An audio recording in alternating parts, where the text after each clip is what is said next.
Welcome to He Did This to Me, the sports podcast from a father and son who happen to be mostly optimistic Knicks, Mets, and Jets fans. My name is Nick, aka Goody, and with me is my old man, aka the big guy, Noel. And just like his name, all we do is win. Let's get to the show. It's time to begin. No matter where you're checking us out, please subscribe, follow, and like our channel. It helps us out, which would be much appreciated. Also, we work around the Knicks and Mets schedules, so hit that notification button so you can catch weekly episodes whenever they drop. As always, appreciate the love. Knicks are 3-7 in their last 10 after a historic January. They had a very rough February and now sit at fourth in the Eastern Conference, 4 games back from the Milwaukee Bucks and only a game ahead of the Sixers, Magic, and Pacers. Talk to me, big guy. How we feeling about our Knicks? I mean, I still feel positive, but it's going to be, it's going to be a bumpy ride till the end, especially with the injuries we had. And, I think I said to you a while ago, when everything was, as you say, orange and blue skies, everything was rosy in the month of January. The law of averages will come back. I mean, come on, we weren't going to continue like that and win 64 games. So, something was going to happen, or chances are something was going to happen. And this is what happens. It does concern me. Hopefully that Randall comes back ready to play because, we're just not going to have that much time when all these guys get back to really come together. So it's gonna be a bumpy ride, is my thought. Yeah, I mean, it's almost I'm tired of talking about the fact that I just wish we could get healthy and like, what it'll be like, what it will look like when we're actually whole. And you talk about Randall coming back, all of the Julius Randle haters, they all of them have been silenced at this point. Everybody realizes how valuable this guy is to this team, how Oh yeah. much we miss him on a nightly basis, just his overall gravity. And, especially in some of these games you see recently where, things like we're just certain possessions will give up a certain amount of offensive rebounds or something like that. And it's like if Julius is there, he snatches that defensive board, and that's that. We it's not just the scoring, it's the gravity, it's the shot creation for other players that we really miss. But the thing that is really jumping out to me right now is, I mean, Alec Burks. Come on, guy. He's shooting under 30%. Yeah. He was over 40 from three. He was over 90 from the charity stripe. And since he's come to the Knicks, it's like he's lost all ability to shoot. His handle is such a joke. That there was a play, not in this past game, but here just recently this past week where he's dribbling the ball. Oh, it was against Detroit because he's dribbling the ball out, around the 3-point line, and he's fumbling with it. And then Grimes just finally says, okay, this guy can't dribble, and snatches it away from him and runs down the floor. And it's just like, yo, man, he's such a net negative for us right now. He's really hurting us. I know that, sometimes guys go through adjustment periods. He's coming over during the trade. But I mean, there's games where he's only playing like 16 minutes and Deuce is playing 40. So even Tibbs is like, yo, I can't have you on the floor right now. I know Tibbs came out after the last game and made a comment about how he felt like maybe he should have played Alec Burks more, which I think is nonsense. I honestly think he's just saying that to try to like build up Alec Burks and get up his confidence. But I just, it's really frustrating watching this guy thus far and what he's doing. And we really need him right now, with games, Brunson's missed a game and, all these different guys are out. And if he could just give us what we typically expect from him, 12 to 15 points a game and, somewhat competent ball handling, it would help a lot. But he's been a total no-show. And I mean, quite frankly, a disaster since the trade. Yeah, it hasn't looked good for Burks. His numbers are, subpar at best. But I'm hoping, it's just taking him time to settle in. I mean, listen, obviously we know that Burks is here for the rest of this year, correct? And there's very little chance that he'll be here next year, right? I don't know what his contract situation is, but they'll ship him for something.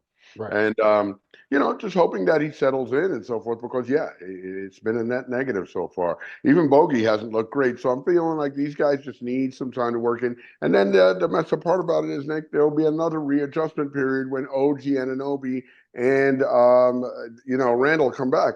That's what I'm saying. It's going to be a bumpy ride, Nick, and we're also hoping that these guys come back from injury and are just smooth sailing right after that. I don't know. Hartenstein, to me, I don't know, man. I feel like that guy's calf or Achilles Achilles. any minute. He was wearing a sleeve the whole time. I don't know. I'm nervous about that guy too. I probably won't feel honestly confident health wise with this team until next season, honestly, because you know these injuries are happening so late. How many games are left now? 22, maybe I think 21, we're at 35 and 25. So what is that? That's 60, 60 games. Yeah, so 22.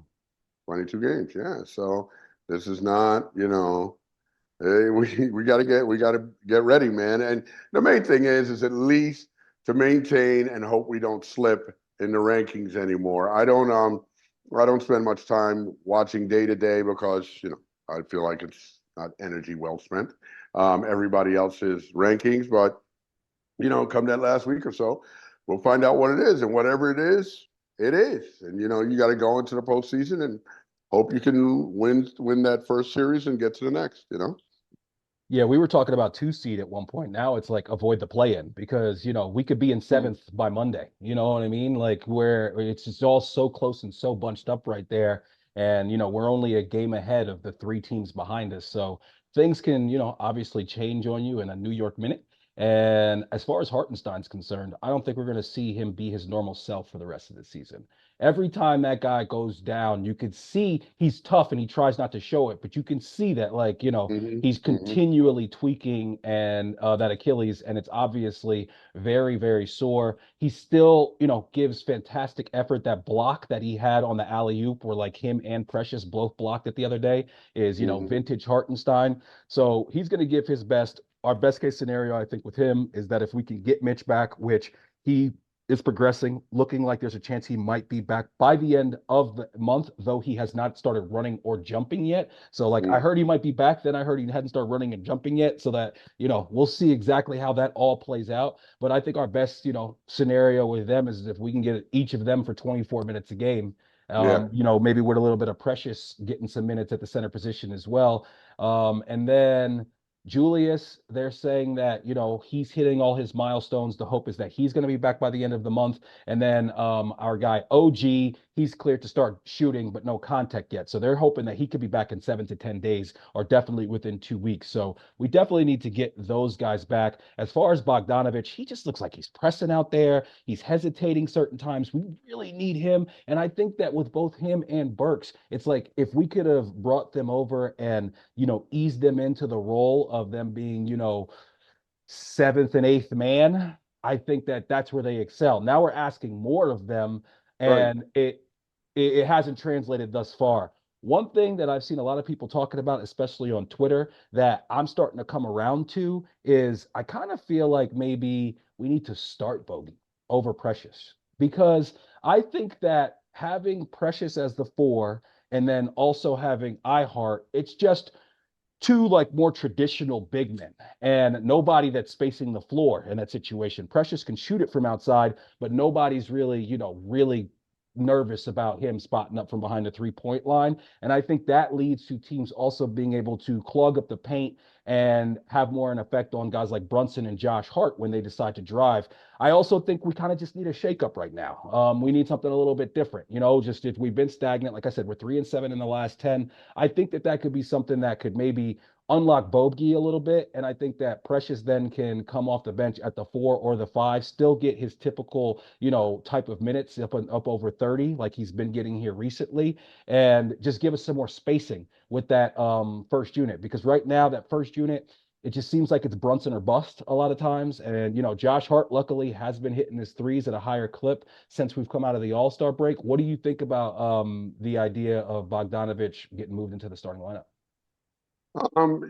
I think it could be interesting, but I think you also have to not just look at the offensive side, the defensive side, we would suffer. I mean, he doesn't play the defense Precious does, and he clearly doesn't rebound like Precious does. And Precious has been invaluable with those two things for us. So, I think you got to be really careful with that because, especially as you say, with Julius out, we need those things more than anything. Listen, with the team as it is now, with so many guys being hurt, unless Brunson has at least a good game, and then either not Hartenstein, but Hart and DiVincenzo, one of those guys has to have a great game. If they Right. both have average to lesser games, it's going to be very hard for us to win, and that's just the deal. I mean, you know, I know people are very uptight about the record lately. Was it 3-7 in the last 10? Mm. So that's not good and whatnot, but it's reality, man. I mean, we don't have, three of our starters, in some games, four of our starters. So we have to try to hold the fort. We do play hard. We keep the effort up, as is normal, Knicks way. So I'm happy to see that. But it does get distressing, and I can see how it might beat the guys on the team down a little bit. But Bogey starting, I think you have to be really careful with that because then, I mean, I just think defensively we will suffer greatly. And I don't know. I don't know. That's a tough call. Yeah, no, I definitely hear what you're saying, especially when it comes to the rebounding and the defense. It's just an idea. We got to do something with this guy. I mean, Bogey going 0 for 7 like he did against the Warriors, it's not something you expect out of that guy. I mean, that's the one thing he's supposed to be as a knockdown shooter. Tough night for him. Tough night for the Knicks overall. The one thing, like you said, that I do love about this team is no matter what the scenario is, they're always going to fight. They're always going to play a certain way. And that is one thing that I can, take some solace in is the fact that we do have a certain brand of basketball that we seem to live up to no matter what. Josh Hart, he had a quote basically, and I'm summarizing here, but he had a quote basically saying like, "Hey, we got a bunch of guys out. This is what happens to most any NBA team when they have this many guys out, especially guys that are that important to the rotation. And we're trying our best. We're going to keep giving effort, but it's just a tough time right now. And That's right. hopefully we can get some guys back. Josh Hart, by the way, he's played fantastic. He's been playing great. I've Mhm. loved how Josh Hart is playing. It's not just the shooting. He has been playing huge minutes, and his attacking of the rim has been a big deal for us. And he really is a leader out there on the floor. I hate when I see things like him having to play Jason Tatum because it's like, I want you Mhm. on Jalen Brown because OG's Right. on Tatum. You know what I mean? Yeah. Like Tatum's just too long and too big for him. And no matter Yeah. how hard he tries. So everybody's just a little bit out of place. It's like when we got Precious, he just slotted in perfect and he made everybody else fall into their normal and their perfect place. And now, without him on the floor and without everybody, we see a lot of guys trying to do things that are a little bit too much for him. One of the reasons that we were able to kind of weather the storm was Ragu was playing out of his mind. Well, Right. the sauce is cooled off, okay? Right. The sauce is cooled off, and he's not playing, he's not averaging 25 points a game here recently, having games where he's like 2 of 12. And we simply can't win with this current lineup if he's going to shoot 2 of 12. And there's no reason to believe that all of a sudden he level jumped, but he's not going to be a 25-point a game scorer all of a sudden. So No. that's kind of come back to earth a little bit. And us as a team, we've come back to earth a little bit. We just got to continue to hold on, stay please in that top four at least, so we get home court in the first round. And if Mhm. we can, just once we get everybody back, hopefully that adjustment and that kind of gelling process can happen very quickly, and then we can get a little rhythm and take that off into the playoffs. Yeah, I hope so. I mean, it's definitely a tough time, but like you said, we got to hold on. We got to win, win some close games. We got to play at least 500 ball from here on out, Nick, or a little better than 500 ball from here on out Yeah. for us to, be where we want to be and, then have a little luck otherwise. But other than that, just, hey, just let the chips fall. What did you think of that call at the end of the Detroit game? That everybody was up in arms about Ragu fouling, fouling the guy from the Pistons. More, yeah, sure. Yeah, Something like that. I told you what I thought that night. That to me it looked like a foul. And then there were some reports out saying, "Oh well, it didn't really look like a foul." But then the refs came out and says, it was a foul. We should have called it. Which, by the way, that whole 2 minute thing, I have thoughts on that anyway as to whether or not. Well, why? I mean, it's sometimes just an exercise in futility, all for the purpose of transparency. well, But when you partner with when you partner with right, gambling gambling, you interests, have to do that. you got to do that. Yeah, You got to do it. Okay.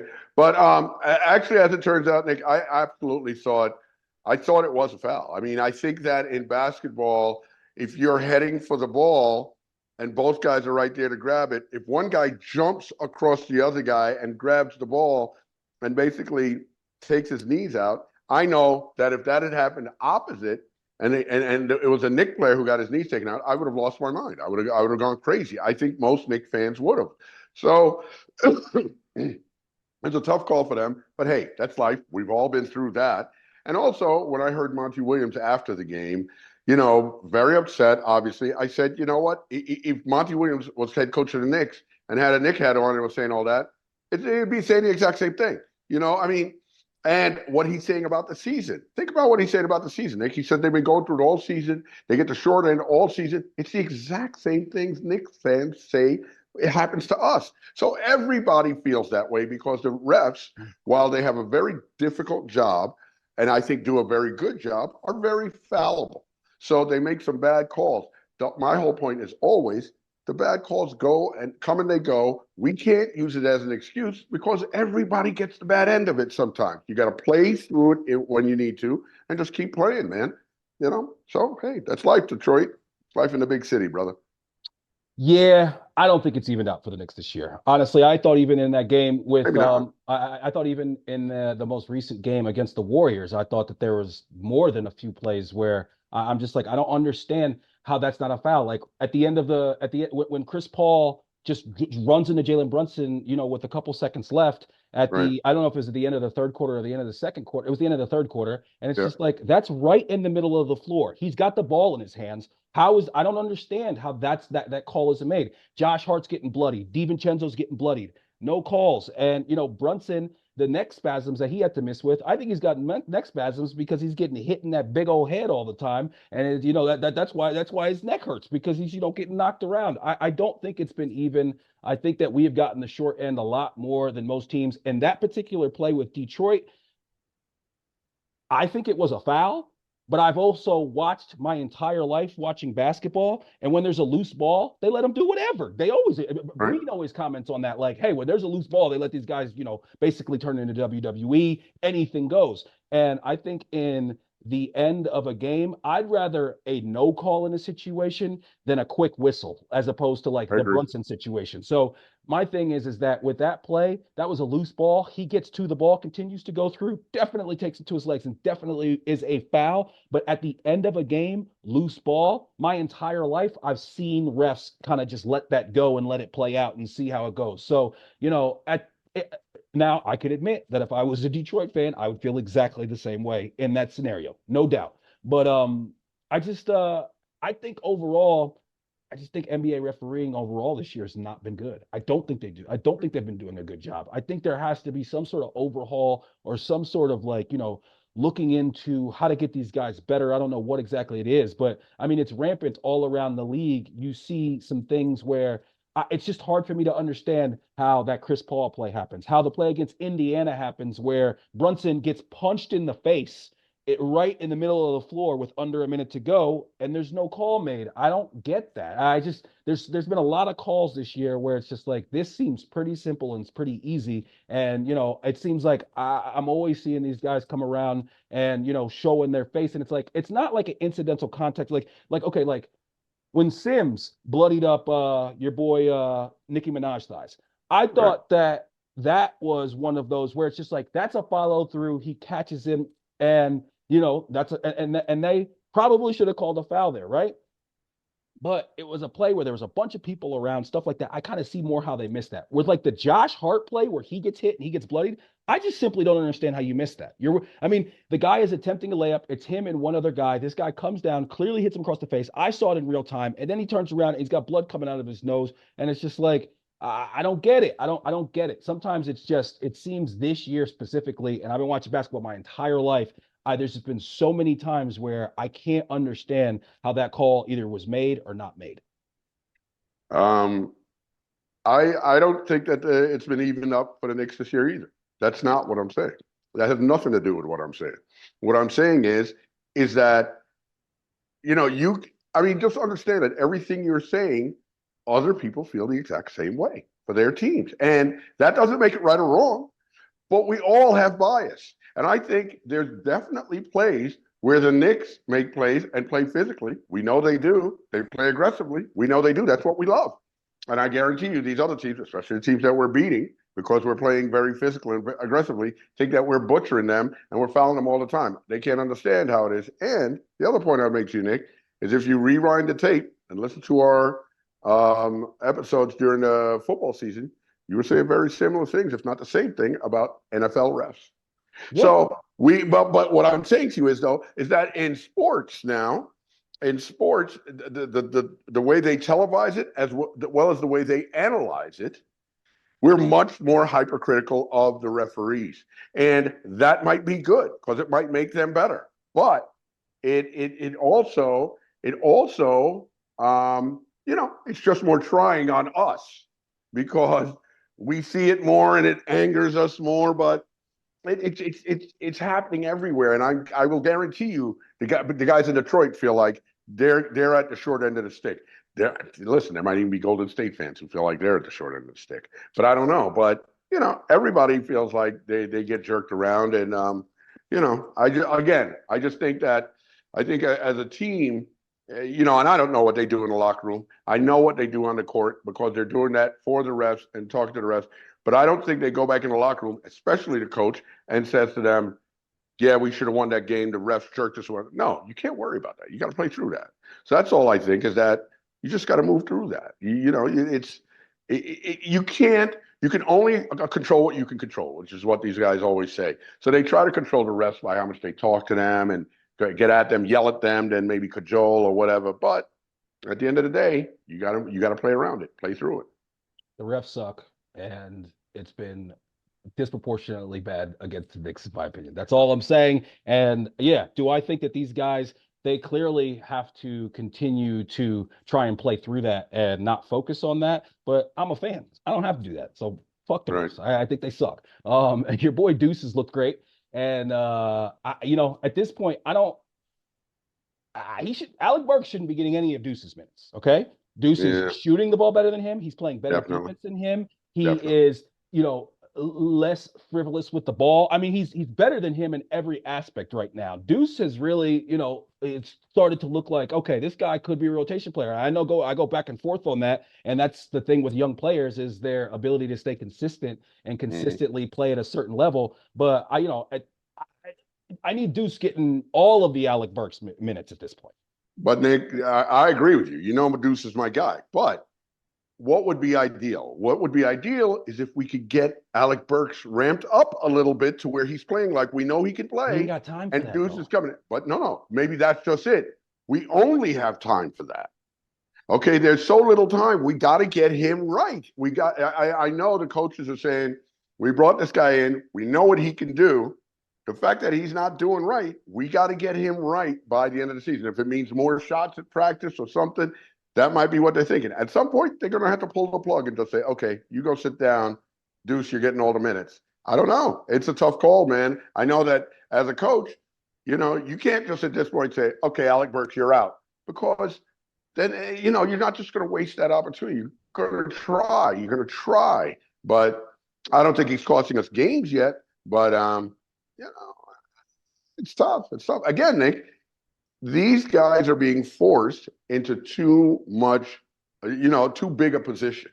Mhm. That's the problem, man. That's where you see all the warts. And we've spoken about it. How many times where guys come in when Jericho Sims comes in for 4 minutes a half, he looks halfway decent. But Right. when he's got to play 14 minutes or 16 minutes a half, the warts show big time. And I think we're seeing it with definitely with Burks. Bogdanovich, I'm confident he'll come around. I think Bogey will come around. I think he's just pressing right now. I mean, he could Mm-hmm. really just, he could just use a game where he hits his first couple shots. He had that one game where, he was our leading scorer. I think he had 22 points, and it kind of seemed like that was the one that was going to kind of get things turned. And now, he's had some really tough, performances since then. You brought up Jericho Sims. Jericho Sims against the Blazers. I mean, I really keyed in on him in the fourth quarter. I mean, sorry, not against the Blazers. I'm sorry, against the Warriors. And Warriors.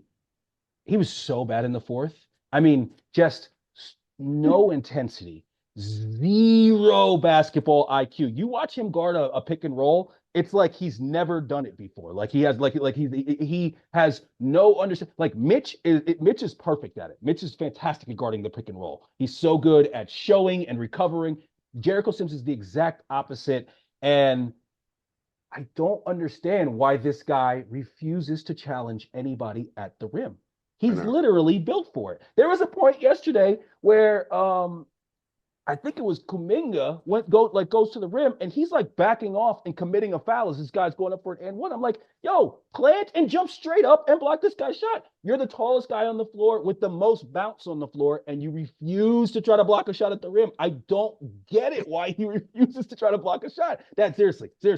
Uh, does he ever block a shot? Does he ever block a shot? No. I have seen him block a shot. It's just And it very was that seldom. noteworthy because It's he never emblazoned in does my it. memory because it happened once. Exactly. But honestly, he is. Yeah, he's pretty frustrating. That moment you spoke about with Kuminga was incredibly frustrating because he was right there and he just basically backed up and let the ball get laid up. And by the way, this guy Kuminga, I have to say, man, he's on the come up. That guy, I've seen a lot of improvement with that guy. I was surprised at how good he looks compared to last season. He's settled into his role. That's the thing I Hmm. think that's happening there. And that entire team, the reason they're playing well right now is like their whole, my buddy Danny actually said it last night. He's a Dubs fan. He's from the Bay Area. And he said, when you could just get Steph on the court with like four other smart basketball players, they don't even have to be highly skilled. Just four other smart guys who know what to do and definitely look for him. And then, he can Steph has that much gravity and that much, ability that he can make that a good team. Hmm. And even other great players can't necessarily do that. But the way that he does so many things that it opens up stuff for other people. You got Clay coming off the bench now, and that's been a better situation for him. I Hmm. just think that, I saw there was another time Draymond goes right down the middle and goes to the rim, and Sims is kind of close by, but just doesn't. And it's just like, dude, What you're are you the doing? center. Like what are we doing here? Why are you watching this guy lay the ball up? Give a hard foul, try and block a shot, do something, Sims. And then there's other times where you see Sims. I think it was against Detroit late in the game. He gets kicked the ball. No, it was against the Pelicans late in the ball. He gets the ball. The game's out of hand at this point. He's got the ball out behind the 3 point line, and he just like takes two dribbles, goes right to the basket, and dunks. And I'm like, dude, occasionally could you do that when it actually matters, or at least just look at the rim? He seems to be. He's almost like the big version of Grimes, except Grimes does have the defensive intensity. But just like as far as like offense, like, you have the ability to do more things. You just refuse to do it unless you're Grimes in the fourth quarter against us. That layup that when he went to the rim and laid it up late in the game, I was like, yo, that cat never did that when he was a Nick. But I tried to, I had there's a lot of people on the timeline, talking about your boy Grimes and the fact that, we shouldn't have let him go and this and that. And I'm like, yo, he had one good quarter. We've seen Yeah, Grimes do this take it before. easy. That's what Grimes Take it does. He has that one good quarter. It happened to be the fourth. So it obviously gets magnified a little bit, but that's what Grimes does. Is he has that one good quarter where you're like, damn, this guy could do all these things, and then he disappears for the next 6 quarters maybe. And that's right. the thing that he's always been. Hopefully he gets out there, he gets some run. I was glad that your boy Fournier he didn't do much, and I was a little bit surprised by how much the New York crowd got all over him and booed him. But Yeah, I didn't. Yeah, I hey, didn't. I was surprised at that. I Why? think, well, Because he first of said all, some things. He said he was at. Come on, man. I got no axe to grind with for. I don't really either, but when you leave New York and then make a comment and say, I'm really happy to be out of New York, the New York faithful are going to take that a certain way. And overall, I mean, he was a huge disappointment. When we got him, we thought we were getting 15 to 20 a game, and we thought that he was going to be a major contributor. We signed him for 3 years at like 18 million per. And, obviously he couldn't even get on the floor for the last 2 years of that. So it was a major disappointment overall as far as a free agent signing. I've heard people compare him to people like Bargnani as No, far God. as guys that we brought in. That clip I sent you of Bargnani when with 14 seconds left, the ball gets kicked out to him and he So shoots a stupid. three rather than like, dribbling the ball out and getting So fouled. stupid. And I remember that game. I remember it clearly. And the thing is, the funniest thing in that clip to me is JR's reaction. If J.R. Smith is like, yo, what are you doing? Use your head, then Really, you really, really are not using your really. fucking head. And this guy's making that decision, and he's not even stoned like J.R. Smith. It's Yeah, amazing. who knows what's going on? Bargnani, I mean, he might be like the worst, like maybe my least favorite Nick of all time. He actually might be the one. Eddie Curry. Nah, because listen, Eddie Curry, at least there was some. Eddie Curry had some games. At some moments, He yes. had some moments. He had some games. Bargnani never had a moment, man. No. That dude, he just was from the very beginning trash and just, Yeah. Terrible. what did he ever do after that? He basically was out of the league soon after that. You know what I mean? Like, yeah, nah, Bargnani He was, just took us for a golden parachute on the way out the door. yeah, just straight up stealing money. And, then he took it back to Bargnani, he's Italian, right? I have no idea. I don't It care. sounds Italian. Yeah, exactly. Wherever you are, fucking get out of the States, go away. He sucks. But uh, yeah, man, and then we got Cleveland, who's red hot. They're winning games on last second, beyond the half court threes right You know what now. I'm saying? Just see how it's going for them. And we got them coming up this Sunday, another prime time game. And It's a tough game. it's going to be a tough one. All these games are going to be tough until we start getting some of these guys back.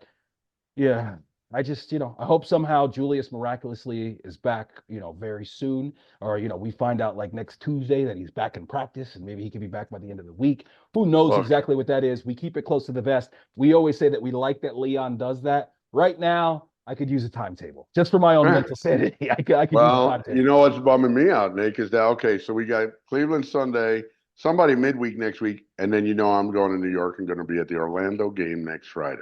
Mm, We've lost every game to Orlando this season. mm-hmm. I don't want to go to the Garden, travel 2,000 miles to the Garden next Friday, and watch them and see them get smoked by Orlando. But believe it or not, and this is to you, Alan Hahn. I sent Alan Hahn a message, just letting him know, hey, I'm a fan. I'm a fan of your work. I'm a fan of I'm a fan of your work. been a 40 plus year fan of the Knicks. And, That's like your line whenever it has to that's do my with the line. I Knicks. used it on Marv. It worked. But I told him I'm going to be at the game. I'm going to be in section 106. I said, hey, I'd love to get a selfie with you. I took a selfie with Wally. Wally last year when I was at the Garden. And I said, by the way, I also got a selfie with Mr. Met, so you will be in great company.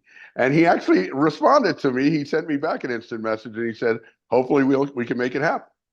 So That's what's up. I'm going to be That's looking what's up. for him on the sideline. I'm going to get there pregame anyway. I want to get there early and, suck it all up since I only get to be there maximum once a year. And if I see him, trust and believe, I'm going down hard pressed, just like with Mr. Met, making it happen. Wait, what platform did you DM him on? Facebook? Because that's the only thing that you Facebook, have, yeah. right? Facebook, Yeah, yeah. come on, man. Facebook. You're very lucky that. Well, I guess he's old enough that he still has Facebook too. But yeah. Listen, man, I'm not getting on any other social media platform, so Yeah, clearly. But no interest. I yeah, listen, now that you and Alan Hahn are buddying up, we got to get him to repost an episode. That's the next step. You go there, Oh, you get a little yeah, yeah. FaceTime with him, then we get him to Exactly. repost an episode and I'm gonna get him to repost or be a guest on the pod. yeah. Listen, hey, we will always make room for our guy Alan Hahn. I love that guy. I think he is fantastic at what he does. I love that he gets run on Get Up. I love that he, is the play-by-play guy, kind of backup for Clyde right now. It's between him and Wally. You and I have talked about before, who do we think, is going to end up taking over when Clyde is done?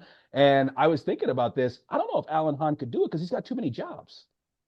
Well, he would drop jobs to have that job, but I don't know He's if it's gonna him. drop. Wait, he's gonna drop ESPN for MS to be the play-by-play on MSG and He getting on a might. show and making appearances on a show like Get Up. I don't That know that about but that, why? Dad. Why wait. Why is going on?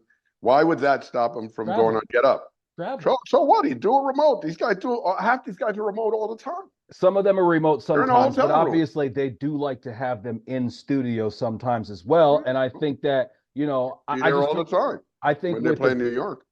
right when during home games or when the team is at home he'd be able to do that. But then also he does the show with Bart every single day. And I mean I'm sure that they can do a remote, but I'm also sure that they prefer to be in the room together to do that. So I'm just not sure if he would be able to swing that. I know Monica McNutt is on the radio. She does the radio. She's the Yeah, color commentator for the radio. I've yeah, never taken a listen to that, but I love everything she does. I love seeing her, on all the different shows. She's getting a lot. She's like blowing up right now. She's getting a lot of run on all the different shows, and it's well deserved. She gets great analysis. She seems like she has a great relationship with the players. And she just, her delivery, everything about her. I love Monica McNutt. I think she's a great example. I think she's also just a great example for, young women who want to get into the sports media, especially, young black women. Sure. Without a doubt. She'll be on the selfie hunt as well next Friday for sure. Oh, and Monica McNutt will take a selfie with you. That's the I thing. know, I know. Everybody says that like she will Remember like we saw her spend taking a mad time. selfie with somebody at the Suns game when we Right, went to see right. the Knicks. Yeah. Hopefully you have better luck than I did. The last Knick game I saw in the Garden was not this season, but last season, and I went when we played against the Bucks and we lost. Yeah. I was sitting right next to a young lady who was her dad is somebody works for the Bucks, and Mm. so they were cheering for the Bucks the entire time. It was annoying, but listen. Hopefully you're in the house and you bring us some good luck, and we can find a way to beat the Magic, which we haven't been able to solve that riddle so far this season. And yeah, man, it's just, you know, the health is obviously the biggest issue right now, but we also just got to start making shots. We Yeah. haven't shot the ball well. When you're having Yeah. games where you're shooting in the 30s, you're not gonna win that game. Even if everybody's healthy, you're gonna have a hard time winning any game where you're shooting in the 30s. But if everybody's healthy, Nick, everybody's going to be getting more open shots. The Absolutely. problem is now is that they're right up on us, with Mhm. Jalen and with everybody else. Right. I mean, they're so all over Jalen. You got to feel bad for that guy. And clearly, like we say, with Randall, he causes open shots for other people. And you're not going to be able to double Jalen like you are with Randall on the floor Right. or with Anunoby on the floor who spaces. We need health. We need health. We need health. Have you been paying much attention to the Mets at all during spring training? I've done some reading. I like what I've read about Mendoza. People say Mendoza's, I've just read nothing but positive stuff about him. Love to hear that. Read some good stuff about Drew Gilbert. They said this young guy, Drew Gilbert, is looking great in the outfield, looking decent at the plate, but fantastic in the outfield. Acuna coming on, from what I've read. And pitching wise, I've heard the pitchers have looked pretty good. Obviously, the Senga news, not good news. But I mean, it's all preliminary stuff so far. The deal is we're going to be a younger team this year, kind of young, and I don't know how it's going to go. Are we going to win 74 games, or are we going to surprise everybody and win 88 games? Right. I don't know. I don't know. It's a box of chocolates. Yeah, Tyler McGill, he's had two really good performances Hmm. thus far. He pitched three scoreless in his most recent outing. I think the one before that, he pitched two scoreless. And what it's really going to come down to is, can some of these pitchers step up, fill the void for Senga, and what we can end up becoming throughout the season is going to come down to that, and especially how the bullpen performs. And I said to you last week, I thought that the biggest key to the season was going to be your guy Starling Marte. He wowed today. He not only did well at the plate, but he had a bunt for a single, which makes me feel like everything with the double growing, Yeah, surgery or whatever, he's feeling good. good. He showed off a strong arm, throwing out a guy at third base who tried to tag up on a fly ball Nice. from second. So, Marte is looking like he's in good form. And as he goes, we go over the last couple seasons, or whether or not he can go is, the biggest I think, factor in the last couple seasons, going back to when the Braves hawked us down after he got hurt, and then last year, obviously, just being a disaster with him being out most of the season. And I think what's really going to be telling this year is, can we be good enough that we are buying at the deadline as opposed to selling? Because the thing that makes me nervous about selling at the deadline is Pete. And Mm. if Pete is having a good year and he's doing his thing, but we're not that great as a team, some team's going to offer us a king's ransom for him. And the Mets might even be in the mindset of like, okay, we get all these prospects Yeah. for him now. He still becomes And a get him free back. agent and we get No, him back, no, which no, no. I never see that happen and work. And Not I gonna just work. don't ever want to see that guy play in any other fucking uniform. No. So we've said this ad nauseum. Obviously, we want to bring him back. And Pete, He went yard for the first time here just a couple games ago.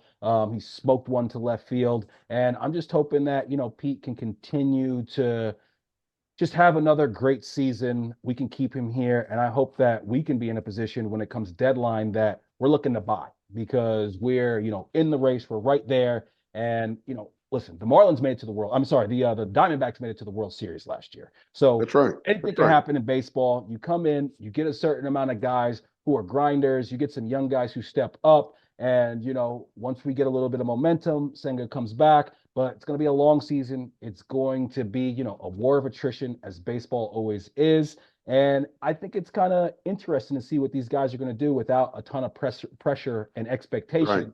And see who are the guys that step up and elevate themselves, and who are the guys that kind of shrink away from that moment.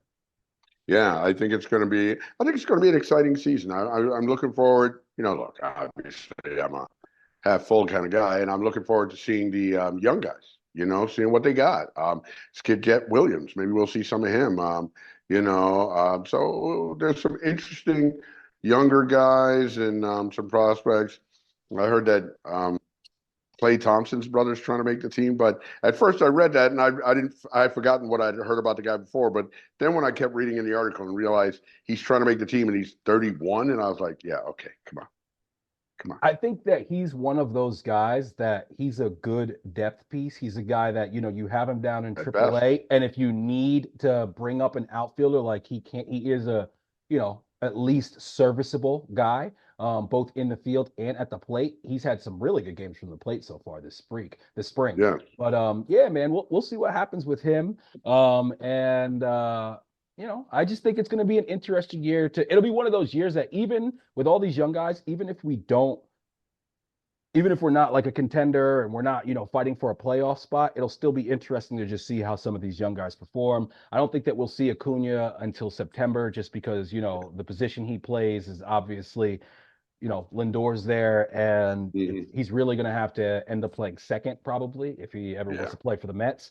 And but he's slick in the field though, man. That guy he can definitely pick it, and he's got a strong arm. And I'm hoping to see another really good year out of Lindor. I read something interesting the other day about how much he looks up to Carlos Beltran, and Yes. Beltran has been very involved with the Mets thus far this spring.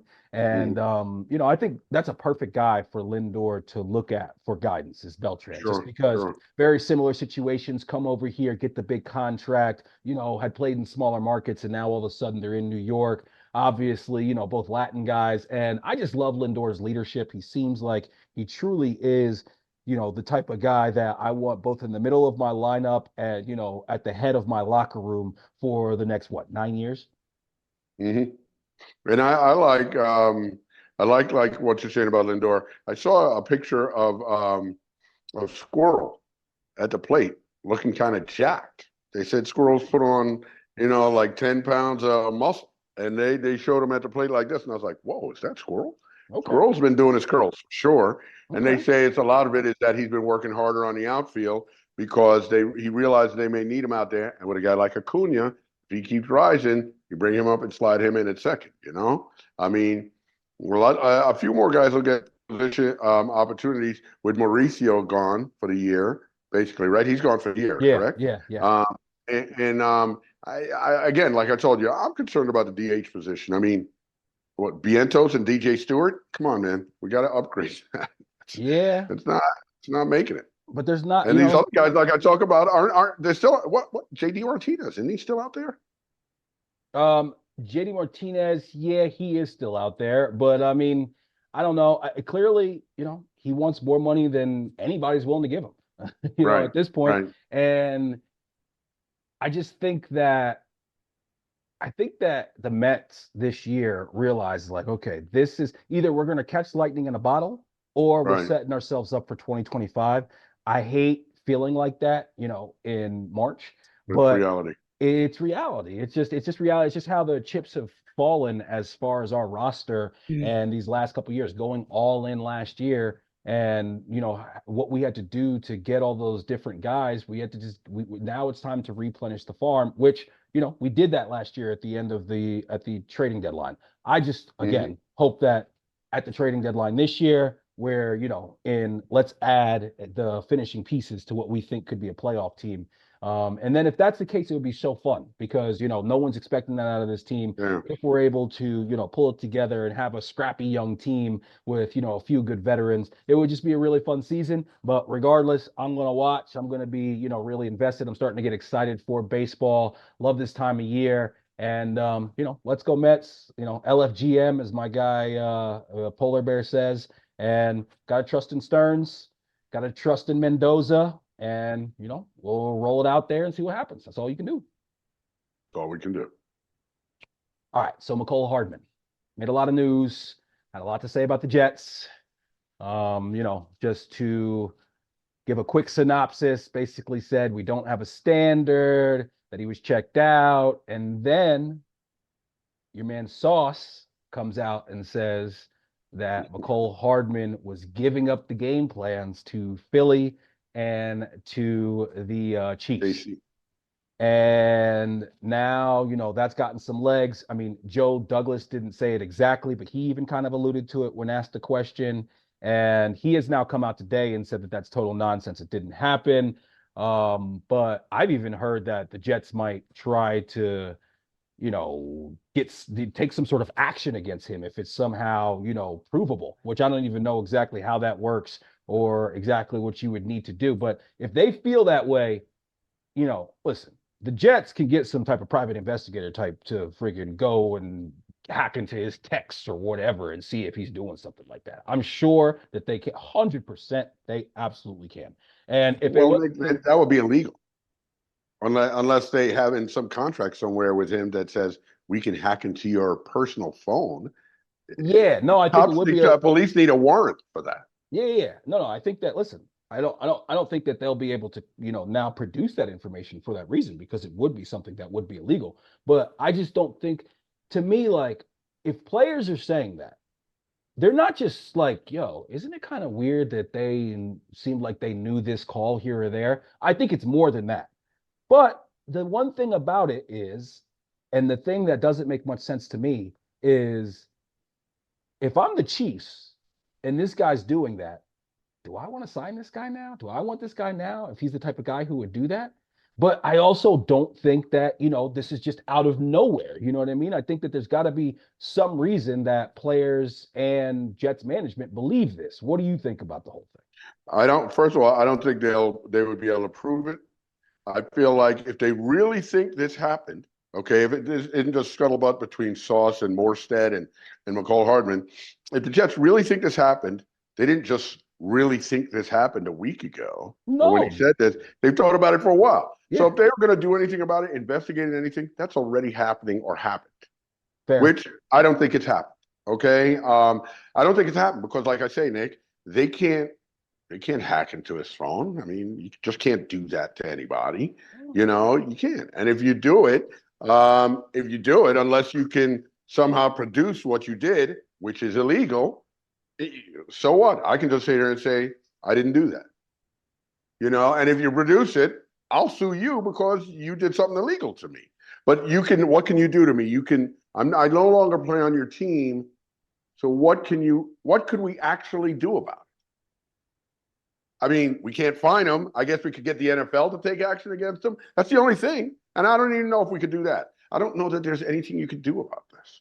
Just like somebody would say, well, if the team, because at one point he said that the GM spoke to him and, during the season, and he was like, hey, y'all come get me, to him and to Patrick Mahomes. And somebody said to me, oh, well, the Jets should do something about that because that's tampering. What difference does it make? At best, if it got proven that it was tampering, they would punish KC. We don't Yeah. get anything for it. Right. We wouldn't benefit. So I don't Right. care. I don't care about any of that. And him saying all that stuff, listen, man, do I think that we are devoid of leadership? I think we need better leadership. I think Salah and, the coaches have to be better leaders this year. That's obvious, right? They have to do a better job, especially on the offensive side of the ball. That's obvious. I think we knew that. Now, I'm not happy about the things that he said about the Jets because, I'm not, thrilled that if any of these things are true. And I hope frankly, I hope if they are true that someone like Salah and the people on the offensive side of the ball listen to it and seriously want to correct it if they feel like people felt this way. But I also feel like you have to look at the source. I think that guy, okay, let's stop already talking this guy up like he's been a great receiver this season. He was Let back me at give them the Morstead quote real quick because right. it talks to what you're talking about. Be careful getting information from disgruntled former employees. Getting beat out by a rookie free agent after being guaranteed millions of dollars is tough to deal with. Entitlement is a killer of opportunity. You That's have right. to earn it every year. And seriously, think about that. Xavier Gibson beat him out. And I don't care what you say. Xavier Gibson had some really good moments this season, had some bad moments. But you know what? He beat this guy out. He played better than him, but a little bit when they were both there. Sorry, Mecole. That's the way it is. That's the truth. That's what everybody saw. I also read reports where I don't know if it's true or not, but that, he wasn't knowing the playbook. He wasn't doing this. He wasn't doing that. Look, I think the Jets really wanted to win last year. They had a lot of fuck ups and whatnot. But I don't think they just. I mean, I don't think they just said, okay, let's play Xavier Gibson instead of Mecole Hardman, even though Mecole Hardman's better. But maybe we don't like Mecole. No, no, no, no. None of that happened. They thought that Xavier Gibson was better, and you know what? Last year he was. Mecole Hardman left and he went to KC. He couldn't get on the field. He didn't catch the ball. He caught like one pass or two passes all season with them till the Super Bowl. And like I heard Chris Canty make the point, look, that was a perfect setup for him because no way these guys thought they were going to throw the ball to Mecole Hardman in the Super Bowl. Right, right, right. So he was wide open. Boom, there you are. And listen, I'm happy for the brother. You caught it. I hope you move on. You do well in your career. I honestly don't think it makes him look good to other teams.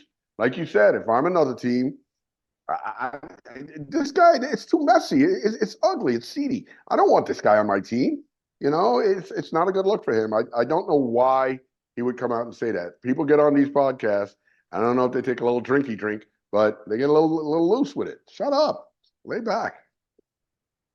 Listen, I have no problem with him wanting to talk about the situation and him giving his opinion on the whole situation. I get that. I think he's entitled to do that, and I think that okay. So first and foremost, as far as the whole tampering piece, KC does have a little bit of a history with this. They were docked a third and sixth round pick back in 2016 for having improper contact with Jeremy Maclin, and they were also fined $250,000 for that. So the thing with him saying, I went and I told them, come get me, that's tampering right there. Like he shouldn't be having that type of. And then he tried to walk that back and say, like, oh, well, no, that's what you said Right. in He the said, I interview. spoke Okay. to Veach, who Right. is their GM. Right. Yes. Right. So their GM talking to our player, that's just not cool. And even if it doesn't give us anything, the NFL should investigate that, and we should and we should do whatever we need to do to facilitate that or to prompt it so that it is something that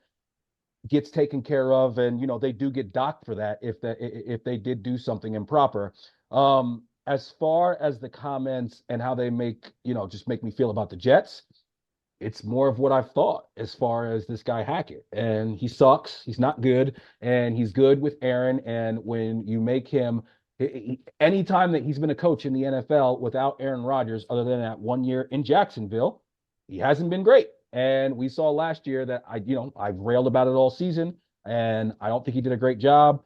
And I hate to say this, but I'm starting to get I have very little confidence in Salah overall as just an overall leader. Some guys are great coordinators, but they're not great head coaches.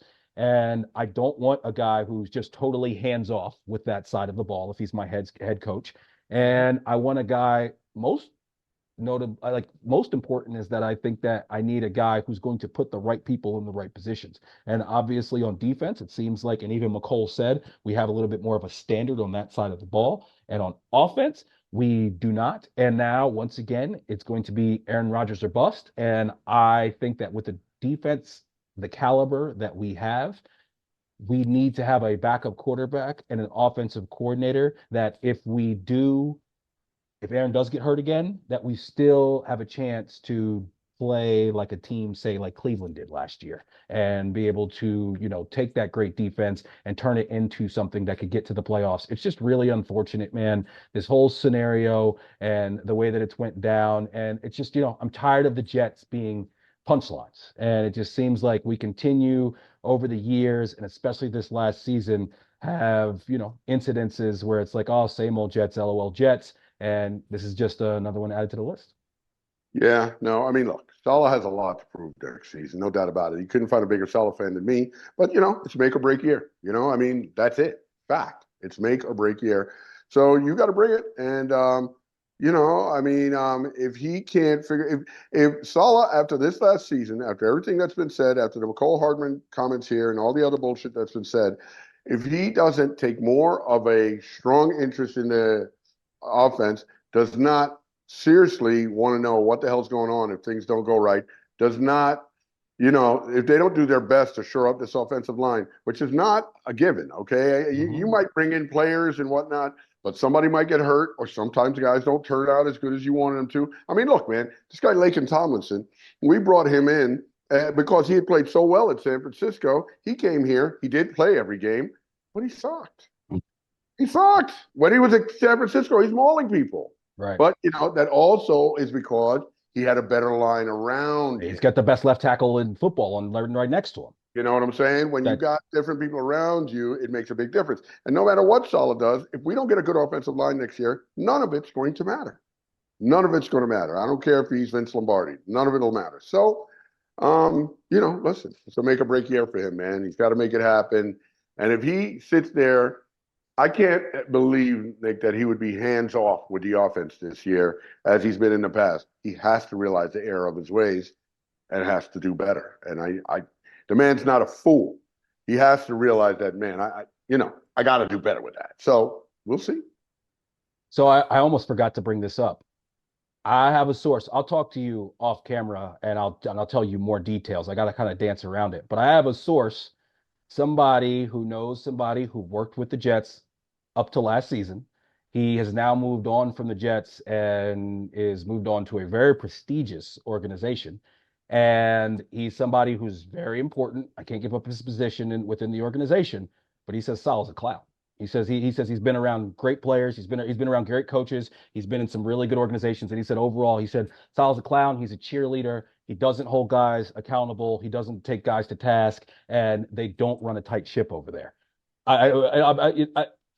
When I expand on this, I'll be even more interested to, hear what you have to say. But I found that very troublesome. And, like you said, he's got a lot to prove this year. Everybody's getting a redo because of the Aaron Rodgers injury. And, obviously, hopefully, we can get Aaron through an entire season.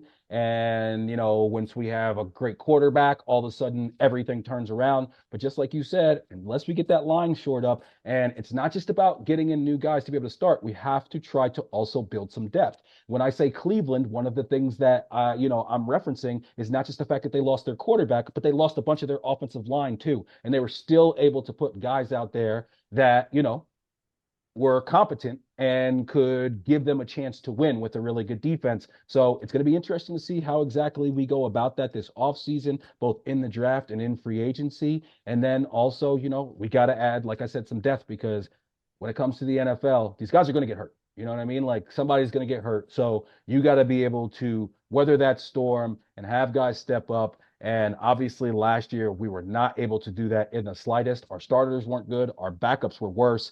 And, just like everything, just like we talk about the Knicks, just like and always in professional sports, it always comes down to health. But we need to do the necessary things to, not go into the season with a starting left tackle who's coming off of two surgeries. And, we're expecting to just be all of a sudden great, even though he doesn't go through camp. And it does go that way. I thought that was bad planning on our part. We need to be better this year. And if not, there's going to be wholesale changes. I could see Douglas being out. I could see Salah being out. Who knows what happens with Rodgers? And I just think it would be such a shame to once again waste another year of a talented elite defense. Yeah. Yeah. I mean, listen, with the Salah thing, opinions are like, as we know. And I have a hard time. I mean, listen, who knows? That person, that's clearly their opinion. Um, but I have a hard time believing, Guy's a clown. No, he holds nobody accountable, but yet he keeps putting out one of the best defenses a year. I think he was that way with the offense. There's no doubt about it. Clearly, didn't hold enough people accountable on the offense. I mean, I see that. But somehow everybody seems to revere him on the defense. And I don't think those guys all play well just because Ulbricht is so great. I think that channels up to Sala. He needs to channel that down to the offense too. And that's what being a head coach is all about. So we'll Right. see.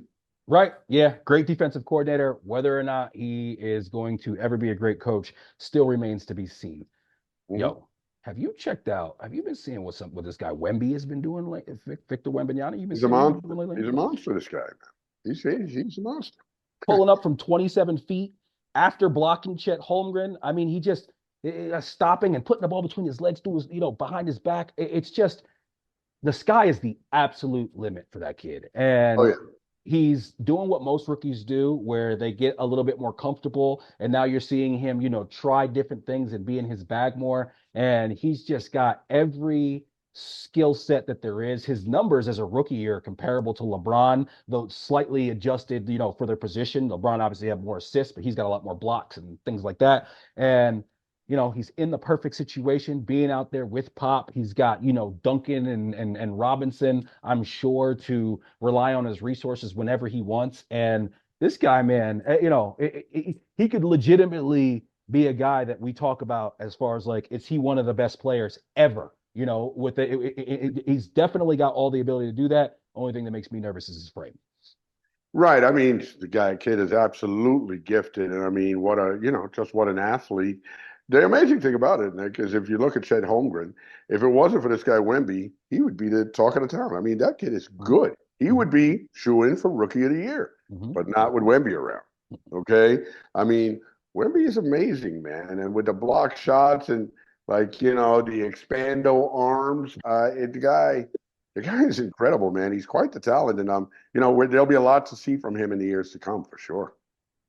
Yeah, I read somebody the other day was saying that they say they were talking about how the fix is always in when it comes to the draft lottery, which the fact that the Lakers and the Knicks aren't ever, consistently are in the lottery, but don't, I mean, not consistently, but have whenever they're in the lottery, never get the number one pick. But they said a perfect example is Wemby because the NBA wasn't going to let him get messed up, and so that's why they wanted him to go to go to San Antonio. I don't believe that the lottery is fixed. I do know though. Did you know that the NBA is like they're registered as an entertainment company, similar to like say what WWE is?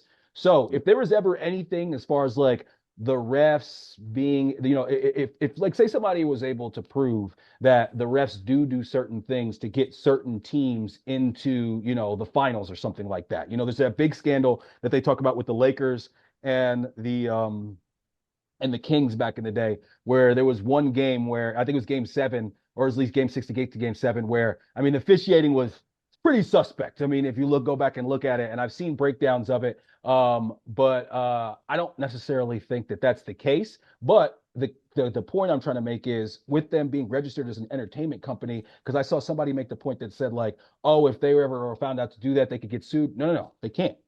There's nothing about the NBA that says like this is supposed to be like a fair contest, like just as far as how the business is classified. So I did think that was an interesting point. But this guy Wemby, he's got all the ability to do everything. Seeing him and Chet go up against each other just last night, and that matchup was really cool. Wemby obviously got the best of him, got that big mush towards the end of the game, and then came down and hit the Mm-hmm. 28 footer. And if that guy is hitting 28 footers, That's all. nothing you can do with it.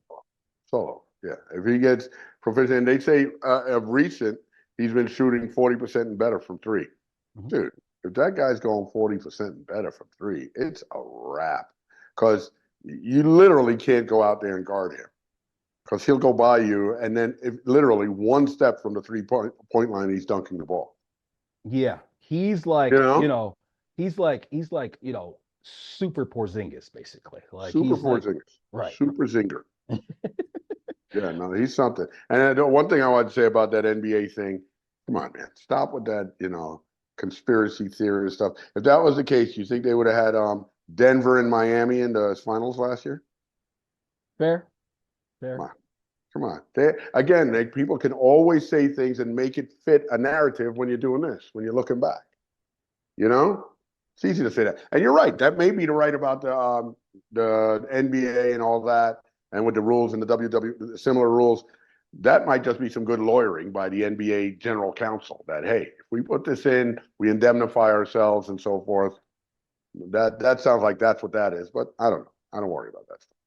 Yeah, I mean, listen, as a Knicks fan, you would think that the NBA would want the Knicks to be as good as possible. It's definitely good for the league. Obviously rabid fan base, and the ping pong balls never go our way since Patrick Ewing. And yeah, I don't think that that's the case. I just thought it was interesting that point about just how the league is classified as far as the business. Yeah, but listen, I just hope that I just hope this guy stays healthy. I just hope we get to see Wembanyama play, and he's not a guy who ends up even a guy. I hope he doesn't even deal with like Porzingis like injuries. You know what I mean? Like we still get to see Porzingis play, but he's never been able to quite live up to the overall potential that he has due to the injuries. And you see guys like that, and it's like every time they land, you get nervous. And he's so thin, and he does not look to me like a guy who's gonna, Bulk I up. think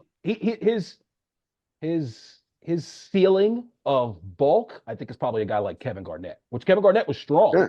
but Yeah. he's Yeah. just, wiry strong. But, I think that's probably, and some of that's just going to happen with his age. He's at that age now, as we all know, as men, he's going to grow into his man strength these next few years. And obviously, the kid is willing to put in the work because you cannot be his Okay. size and be that skilled without having a fantastic work ethic.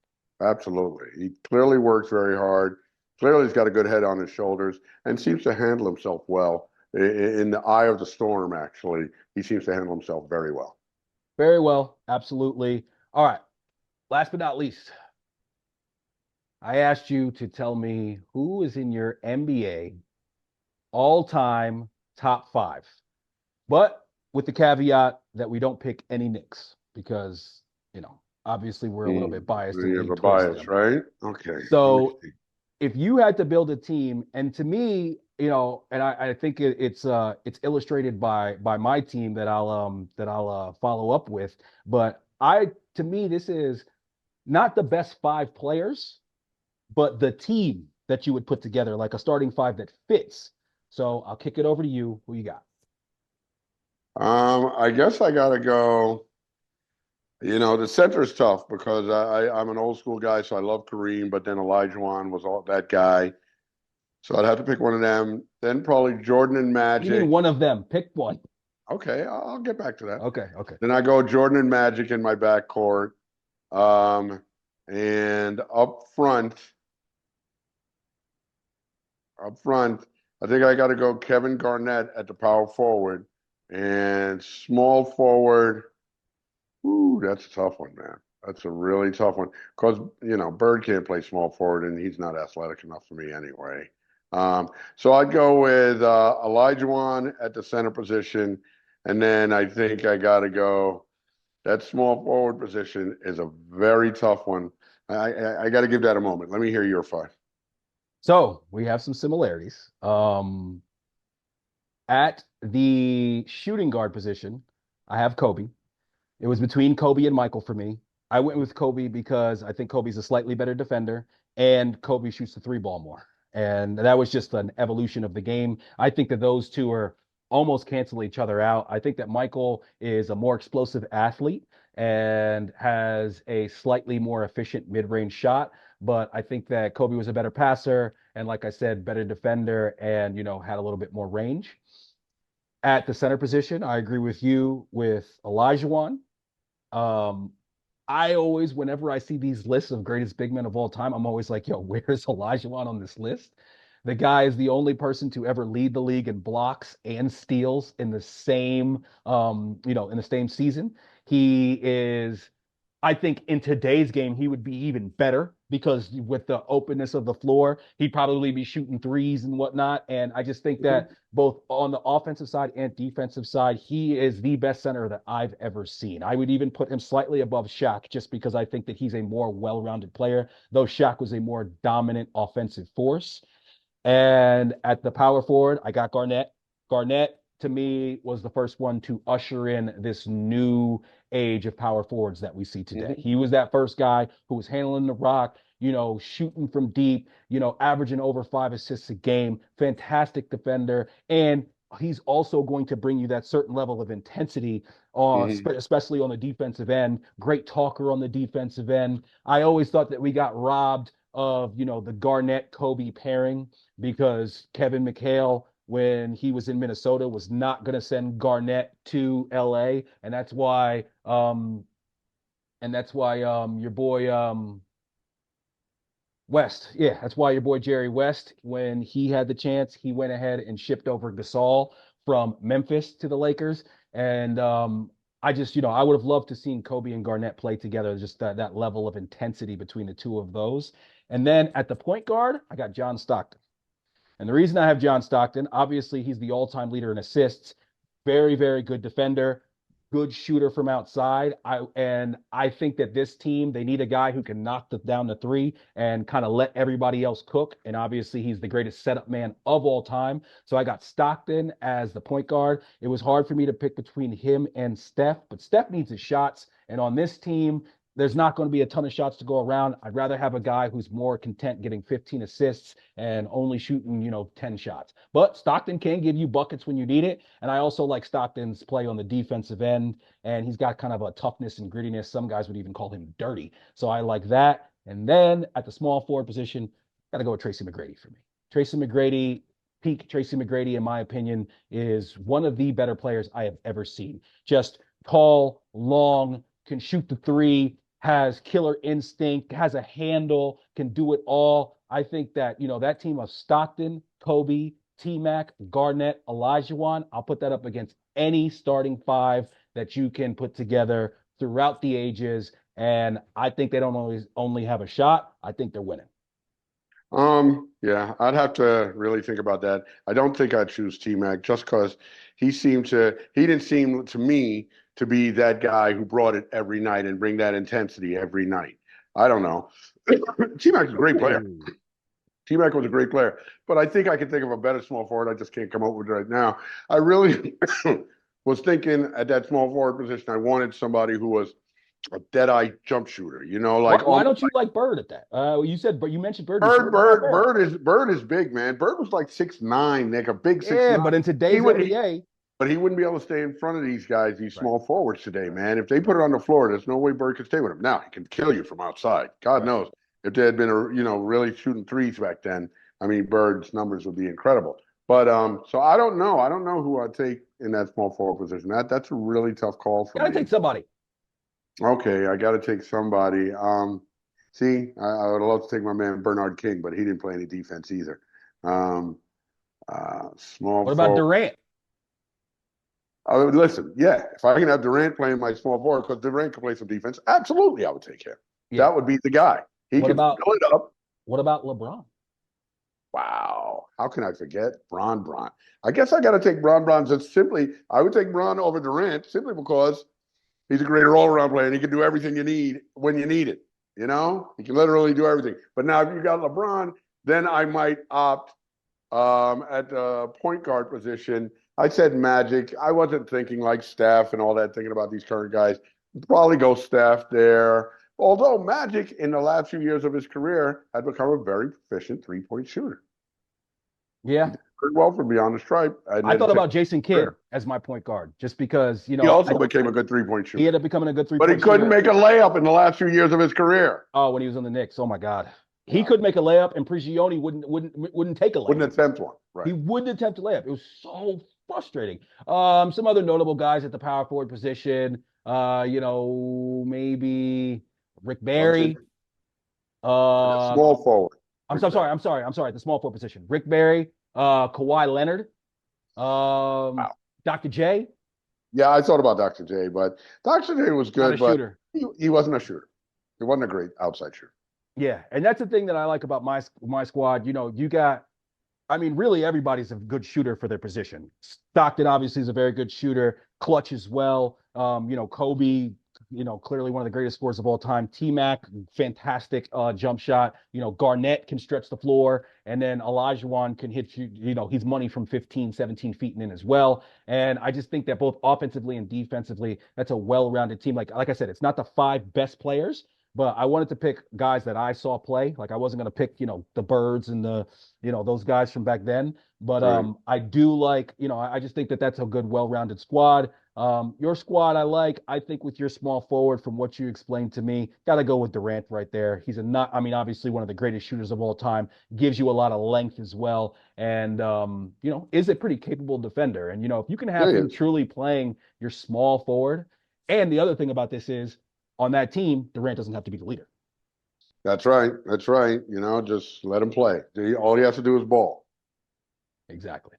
Catch us every week on YouTube or wherever you find your podcasts. Please follow, like, comment, and subscribe, and make sure you hit that notification button on all platforms. Really appreciate all the love. We try to stay as current as possible, so episodes will drop on Thursdays or Fridays, depending on the Knicks schedule. You can also catch me on True Knicks Talk postgame live throughout the second half of the season with my guy CPNY, link in bio, and you can find us on all socials at he_did this to me. Love you, big guy. Love you, kid.